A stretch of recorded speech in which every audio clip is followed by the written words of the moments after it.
Detroit's water crisis, a case of leadership, not just party politics. Detroit has long been a city plagued by economic instability, high crime rates, and government mismanagement. The water crisis that hit the town, particularly in the early 2010s, was another chapter in its troubled history. While many quickly place blame along party lines, the reality of Detroit's water crisis, like Flint's, is a case study of leadership failures that transcend political affiliation. The crisis was not merely a product of Republican or Democratic policy, but instead of mismanagement, poor planning, and questionable decision-making at multiple levels of government. The water crisis in Detroit. A summary. Detroit's water problem stemmed from years of financial decline, population loss, and infrastructure decay. As the city struggled to maintain its finances, one of the major issues that emerged was the rising cost of water. The Detroit Water and Sewerage Department, DWSD, responsible for providing water to the city and surrounding areas, had been mismanaged for decades. By the early 2010s, it was in deep debt, leading to mass water shutoffs for residents who could not pay their bills. In 2014, under the administration of Michigan's Republican Governor Rick Snyder, Detroit faced an aggressive campaign to collect unpaid water bills, which disproportionately impacted the city's poorest residents. While thousands of homes had their water cut off, businesses and corporate entities that owed far more were not subjected to the same level of enforcement. This disparity sparked outrage and led to accusations of class and racial discrimination. Although some blamed Snyder's administration directly, the root of the crisis predated his governorship. Detroit had been mismanaged for decades under Democratic mayors who failed to modernize infrastructure or address the growing water debt. However, Snyder's administration exacerbated the problem with its heavy-handed emergency management strategy, where state-appointed emergency managers were given control over local governance, overriding elected officials. While arguably necessary in the eyes of financial conservatives, this move was seen as an undemocratic power grab by Detroit residents. Snyder's handling of the crisis, policy over people.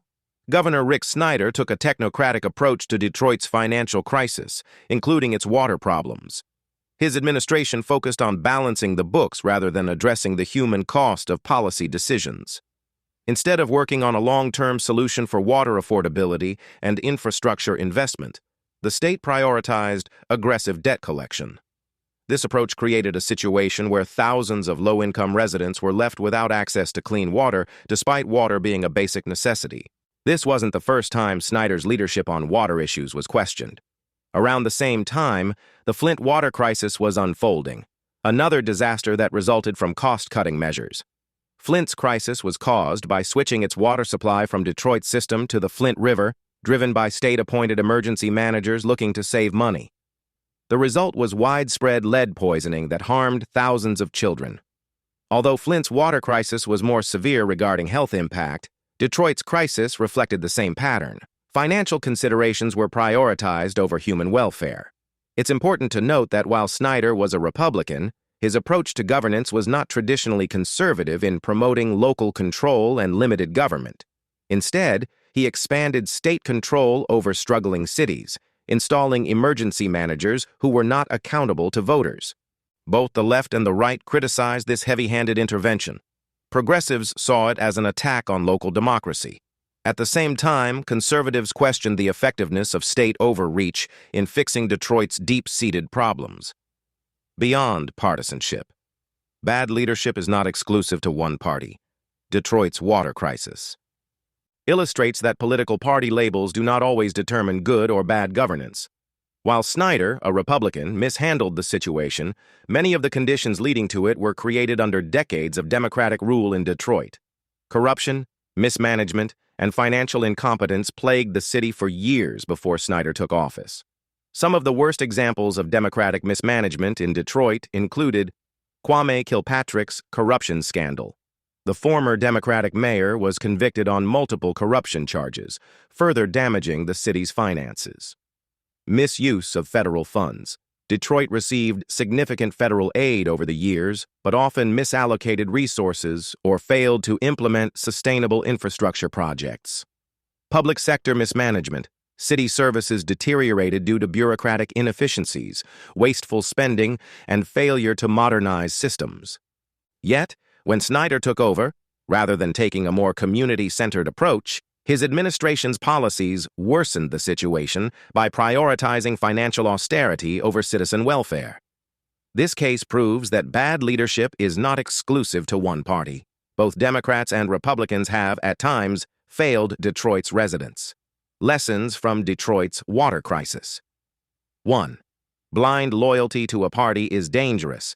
Supporting a politician simply because they belong to a particular party can lead to disastrous consequences. Republican and Democratic leaders in Michigan played a role in Detroit's decline. Instead of pledging loyalty to a party, voters should demand competence, accountability, and transparency. 2. Government must balance fiscal responsibility with human needs. Financial mismanagement must be addressed, but it cannot be done at the expense of citizens' well-being. Snyder's rigid focus on budget control ignored the real struggles of Detroit's residents. 3. Infrastructure neglect is a national problem. The crisis in Detroit is not unique.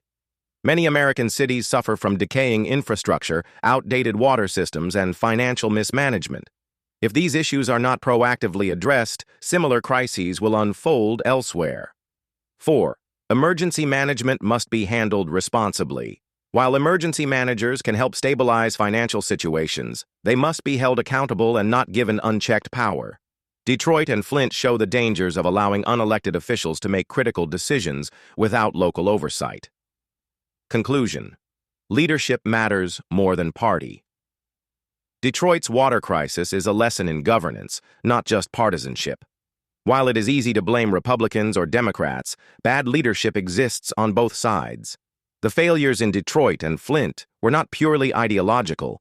They were the result of poor decision-making, lack of accountability, and disregard for the people most affected by policy choices. Citizens must look beyond party labels and focus on competence, honesty, and practical solutions as voters. Whether a leader is Republican or Democrat, they must be judged on their actions, not just their affiliation. Detroit's water crisis serves as a cautionary tale of what happens when leaders prioritize bureaucracy over people, and it should remind us that blindly following a party is no substitute for demanding effective governance.